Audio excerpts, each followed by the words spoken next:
Алексей стоял на краю крыши многоэтажного дома в центре Москвы.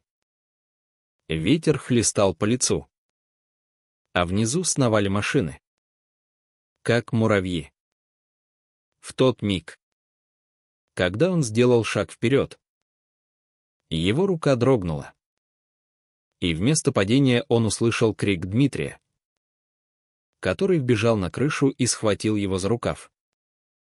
Этот отчаянный акт спасения не только вернул Алексея к жизни, но и раскрыл их тайную любовь перед всей семьей, превратив обычный вечер в хаос обвинений и слез. Алексей проснулся в холодном поту. Сердце колотилось, как барабан. Это был всего лишь сон. Но он казался таким реальным.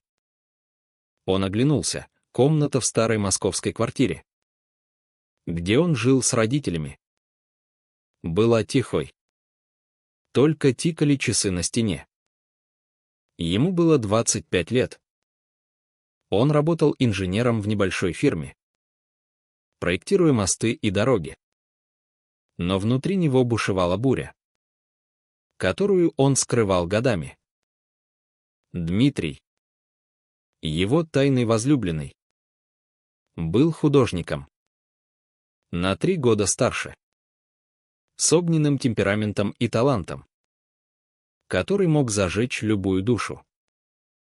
Они встретились случайно на выставке в Третьяковской галерее 2 года назад.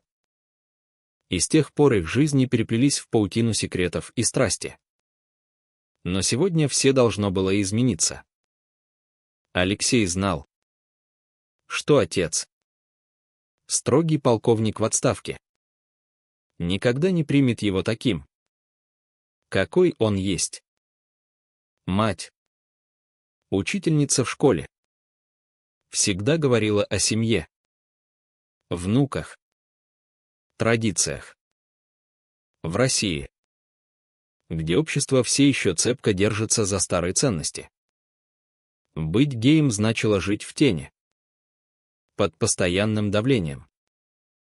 Алексей помнил, как в школе его дразнили за мягкость, а в университете он прятал свои чувства за маской дружбы. Дмитрий был другим, он вырос в более либеральной семье в Санкт-Петербурге, где искусство позволяло выражать себя свободнее. Но даже он знал риски, потерю друзей, работы, уважения. Утро началось с обычного завтрака.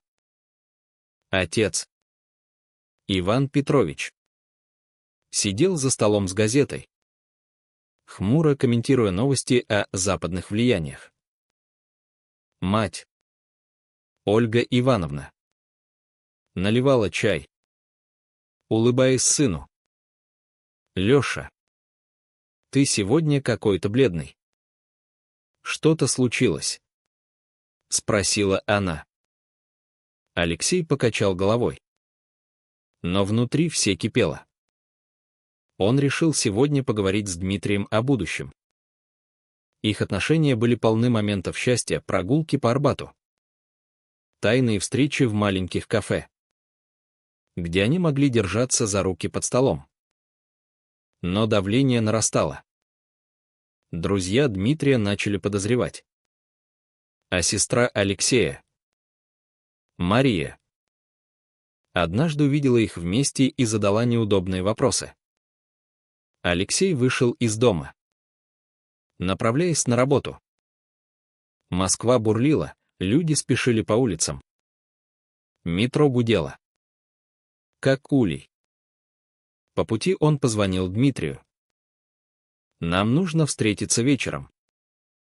«Есть разговор», — сказал он тихо. Дмитрий ответил с тревогой в голосе. «Хорошо. Но будь осторожен. Я слышал. В твоем районе опять митинги против пропаганды». Эти слова кольнули Алексея. В последние годы законы стали строже. Общество разделилось, одни боролись за право, другие клеймили извращенцев. Алексей чувствовал себя на минном поле, где каждый шаг мог привести к взрыву. На работе день тянулся медленно. Коллеги шутили о семьях, планах на выходные. А Алексей улыбался, скрывая боль. В обед он ушел в парк неподалеку, где сидел на скамейке, размышляя. Что, если рассказать родителям? Они любят его. Но смогут ли принять? Вспомнился случай с другом детства, которого семья отвергла. И он уехал в Европу, порвав все связи. «Я не хочу так», — подумал Алексей.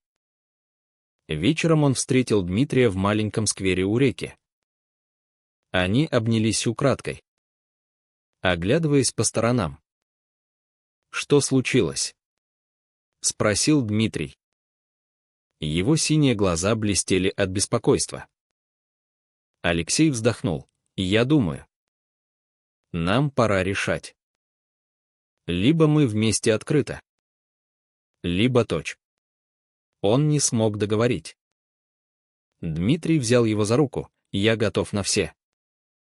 Но ты знаешь, какой ценой точь?» Разговор перешел в спор. Дмитрий хотел уехать в Берлин, где геи могут жить свободно. Но Алексей не мог бросить семью. Они меня вырастили, дали все. Как я могу их предать? Воскликнул он. Дмитрий покачал головой. Любовь не предательство. Это твоя жизнь. Они расстались с тяжелым сердцем.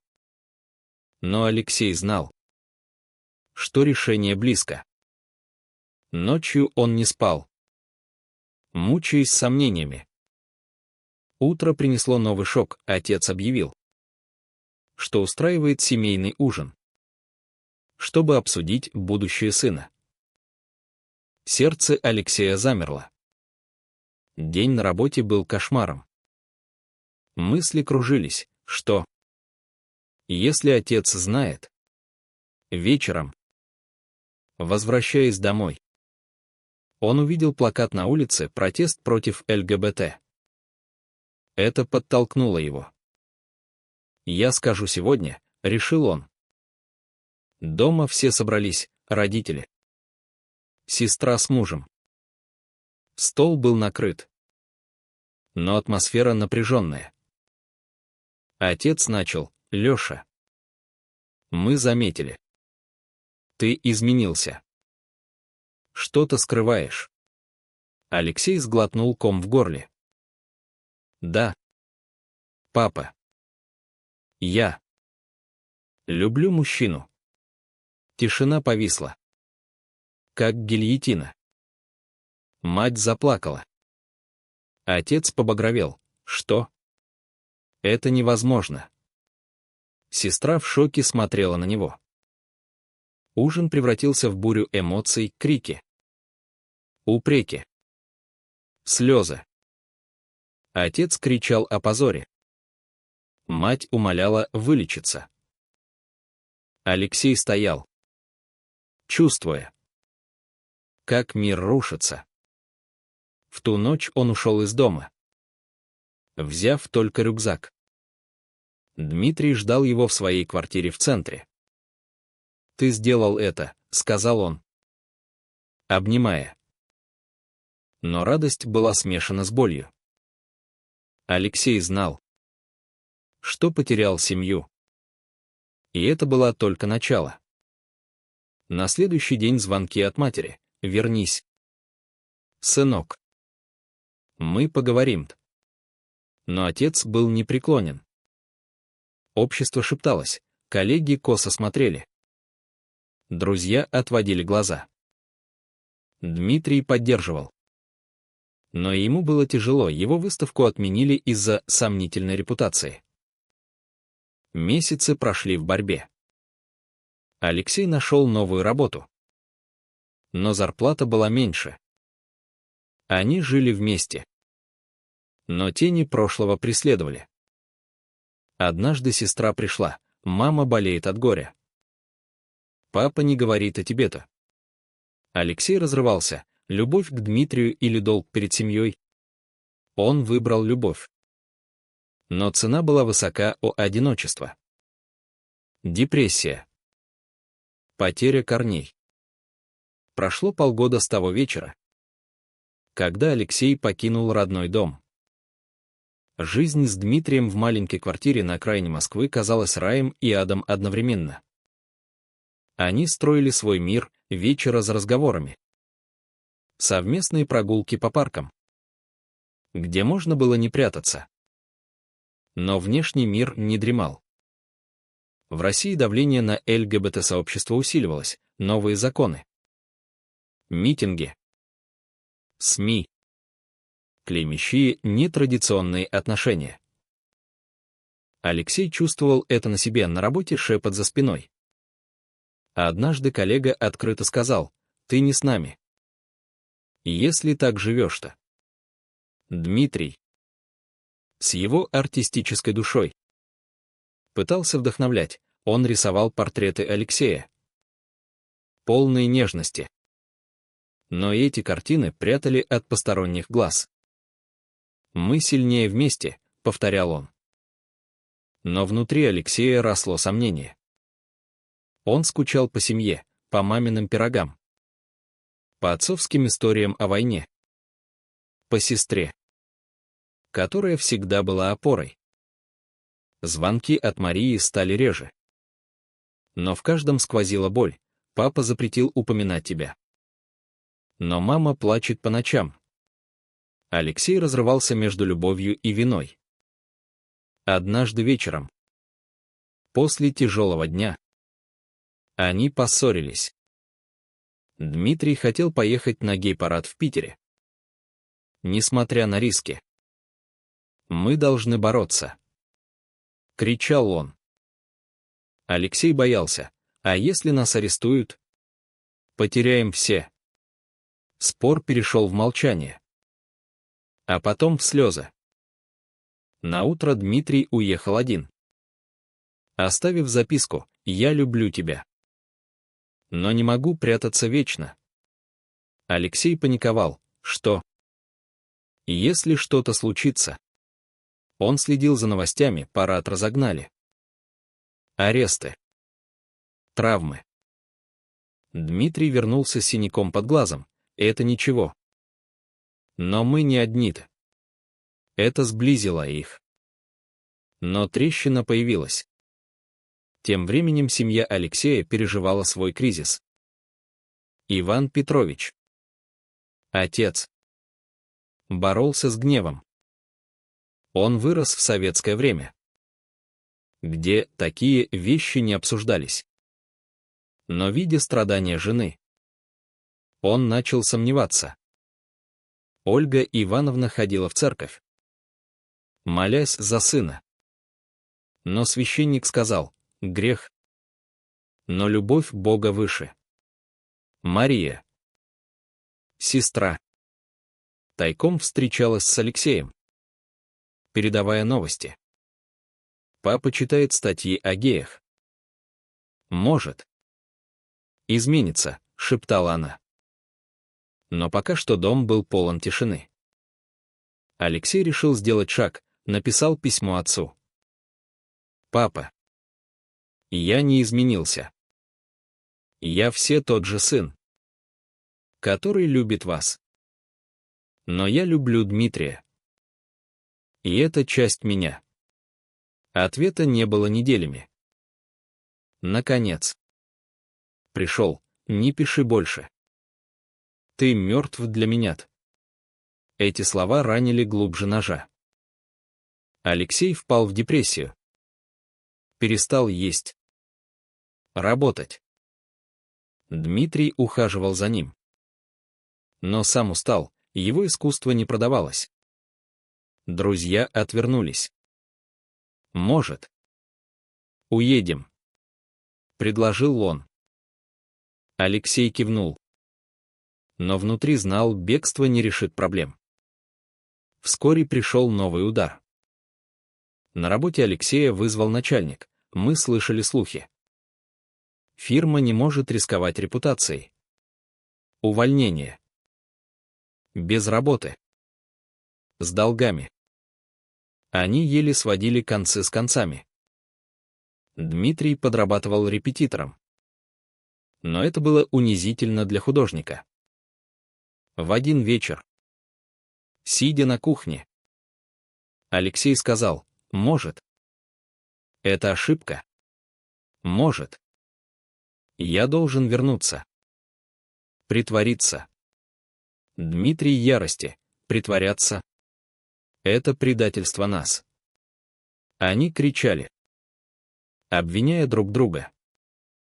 Ночь закончилась слезами и примирением. Но семя сомнения проросло.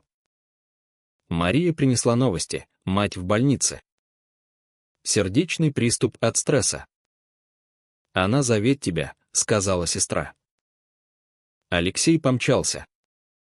Несмотря на запрет отца. В палате мать выглядела хрупкой. «Сынок». «Почему так?» Он плакал, держа ее руку. «Мама, я люблю вас, но не могу изменить себя». Отец стоял в дверях. Молча. Это была первая встреча после разрыва.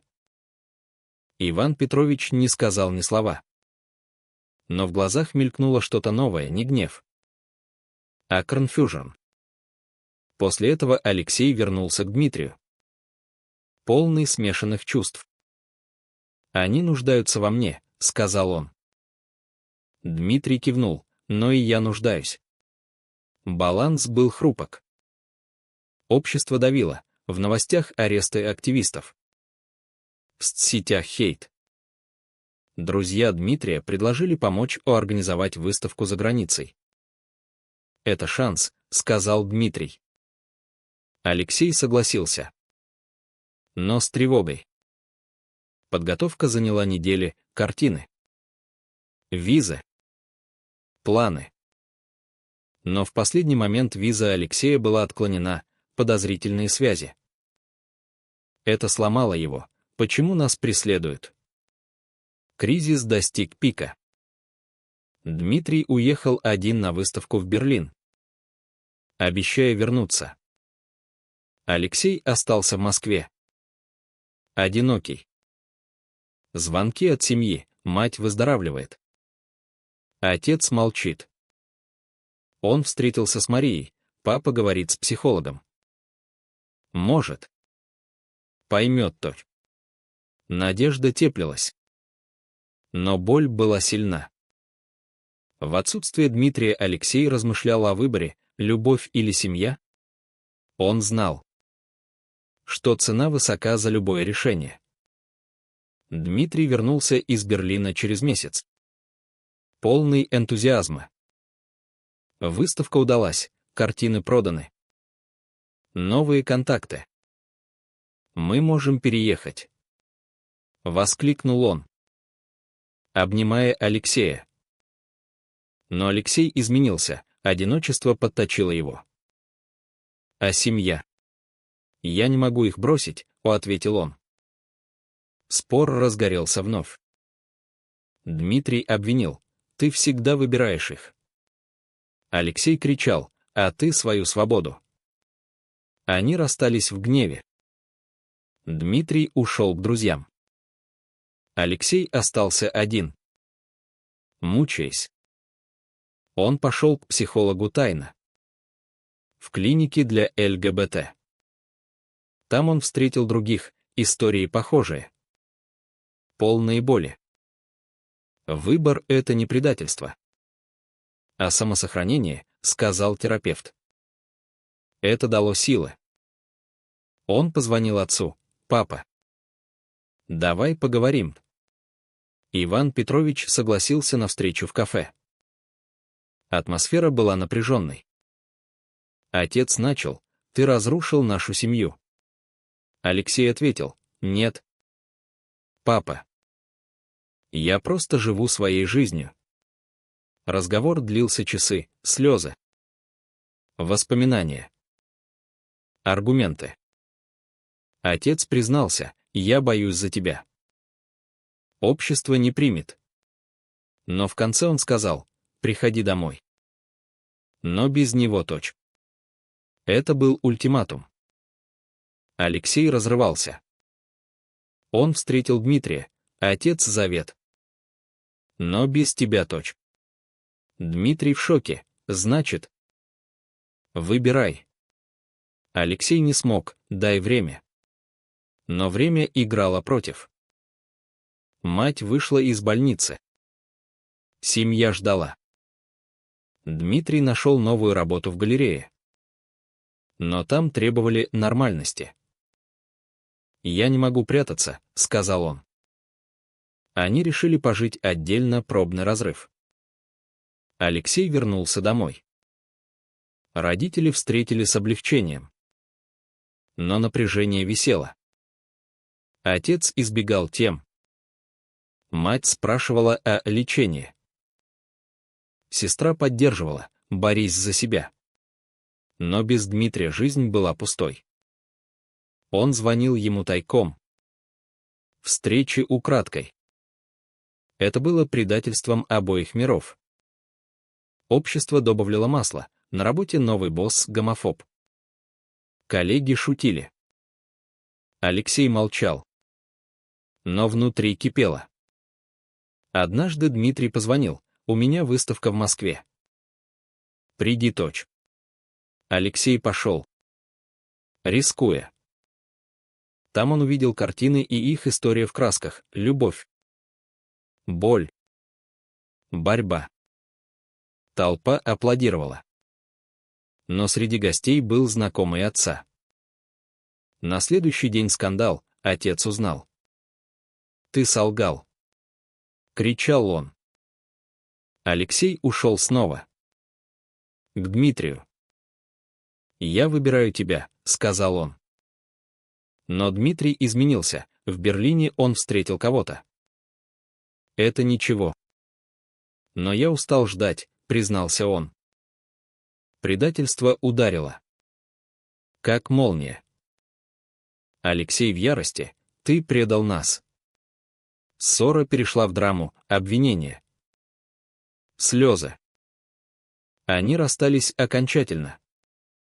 Алексей остался один. Без семьи. Без любви. Депрессия накрыла, он не ел. Не спал. Сестра нашла его: «Вернись. Мы поможем». Дома отец смягчился: «Я читал книги. Может. Я ошибался-то». Мать обняла: «Главное. Ты жив-то». Семья начала меняться, терапия. Разговоры. Но сердце Алексея было разбито. Месяцы исцеления. Алексей нашел поддержку в сообществе, встречи. Истории. Он начал писать дневник. Размышляя о морали, любовь, грех или право. Общество эволюционировало медленно. Но изменения были. Он встретил нового друга Сергея. Тоже гея. С похожей историей. Дружба переросла в симпатию. Но осторожно. Дмитрий написал: «Прости. Я был слаб». Алексей ответил: «Я тоже». Прощение пришло. Но не забвение. Семья воссоединилась частично, ужины. Разговоры. Отец сказал: «Я горжусь тобой». Сын-то. Но цена — потерянная любовь. Алексей размышлял, стоило ли. Высокий накал эмоций. Выборы. Жертвы. Жизнь продолжалась. Но с шрамами. Прошел год после разрыва с Дмитрием. Алексей жил один в съемной квартире, работая фрилансером. Семья поддерживала регулярные визиты. Но тени прошлого оставались. Отец изменился, читал литературу. Смотрел документальные фильмы о ЛГБТ. «Я был слеп», — признался он однажды. Мать готовила любимые блюда. Сестра привозила племянников. Но внутри Алексея пустота. Сергей. Новый друг. Стал ближе, они гуляли. Говорили о жизни. Сергей был 27. Учитель. С тихим характером и добрыми глазами. «Ты заслуживаешь счастья», — сказал он. Но общество не дремало. В Москве прошли протесты за и против прав геев. Алексей пошел на митинг впервые открыто. Там он почувствовал свободу. Но и страх, полиция. Крики. Вернувшись, он рассказал семье. Отец нахмурился. Опасно. Но не осудил. Это был прогресс. Тем временем Дмитрий объявился, позвонил. Предложил встретиться. «Мне нужно закрыть главу», — сказал он. Встреча в кафе, неловкость. Воспоминания. Дмитрий извинился, я струсил. Алексей простил. Но сказал, мы разные пути. Расстались с друзьями. Сергей стал опорой. Их отношения развивались медленно, кино. Прогулки. Но Алексей боялся, а если снова боль? Сергей ответил, риск — часть жизни. Семья узнала, мать спросила. Отец молчал. Наконец. Иван Петрович сказал, приведи его. Ужин был напряженным, но честным. Сергей держался достойно, отвечая на вопросы. Отец в конце кивнул, если он делает тебя счастливым. Это было принятие. Но драма не закончилась. На работе Сергея узнали о отношениях, директор. Консерватор. Уволил его под предлогом. Это несправедливо. Воскликнул Алексей. Они боролись, суд. Активисты. Процесс длился месяцы. СМИ подхватили. Общество разделилось, поддержка и хейт. Семья стояла рядом, отец даже дал интервью. «Мой сын герой», — сказал он. Победа, Сергей восстановлен. Компенсация. Но цена — стресс. Угроза. Алексей размышлял о морали, правильны ли жертвы. Любовь стоит борьбы. Высокие ставки. Эмоциональные бури. Жизнь продолжалась. С новыми вызовами. Алексей начал помогать сообществу, волонтерство. Консультации. Это дало смысл.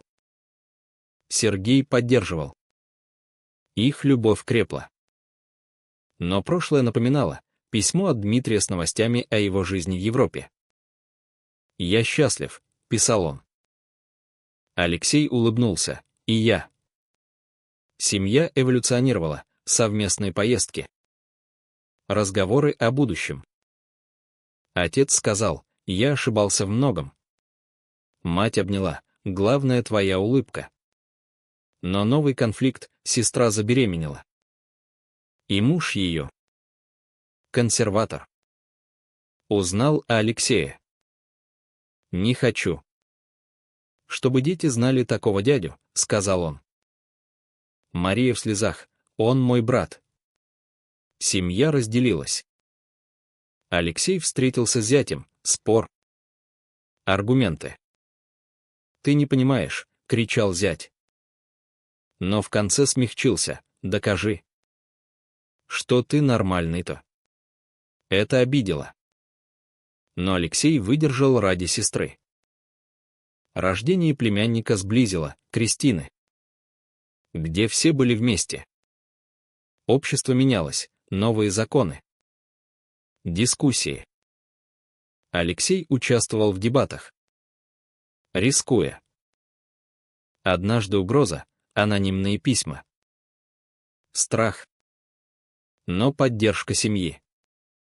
«Мы с тобой», — сказал отец. Это было пиком от отвержения к союзу.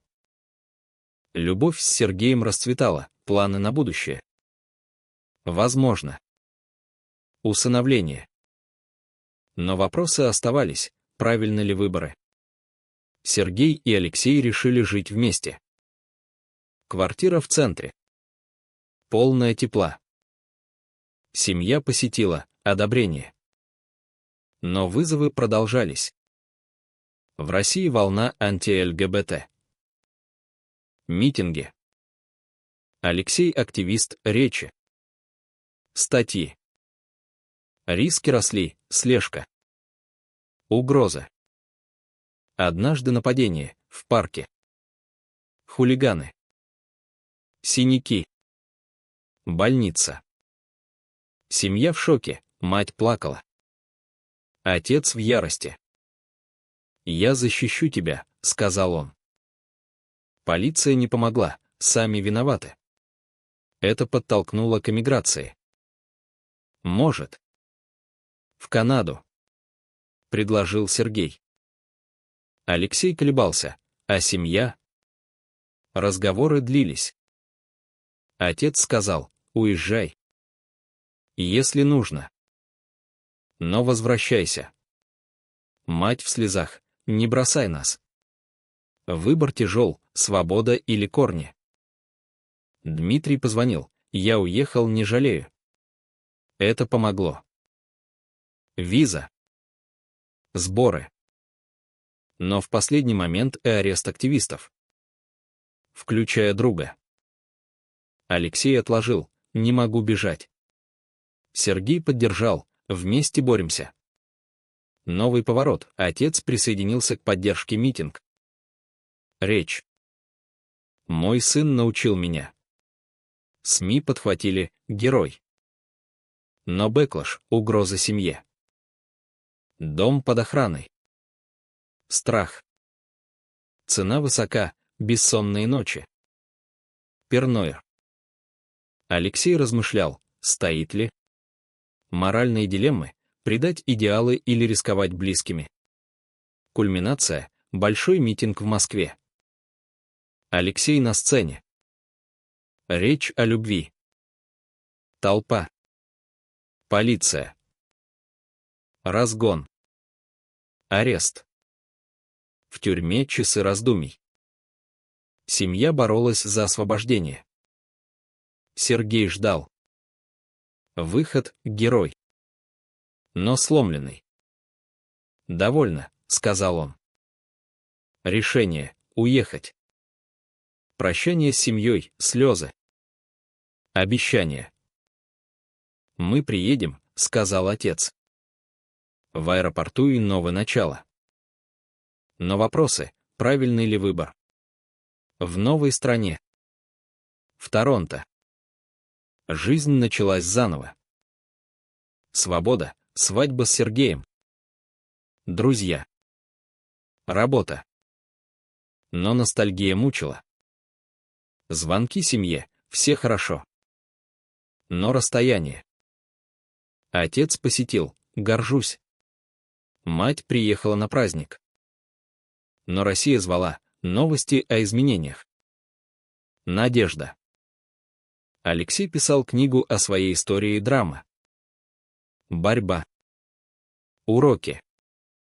Книга вышла. Резонанс, дискуссии. Критика. Но прошлое не отпускало, сон о крыше. Выборы. Сергей поддерживал: мы победили. Семья воссоединилась виртуально. Финал, визит в Москву. Встреча. Общество меняется медленно. Но шаги есть. Алексей подумал: все жертвы стоили. Было ли правильным жертвовать семьей ради любви?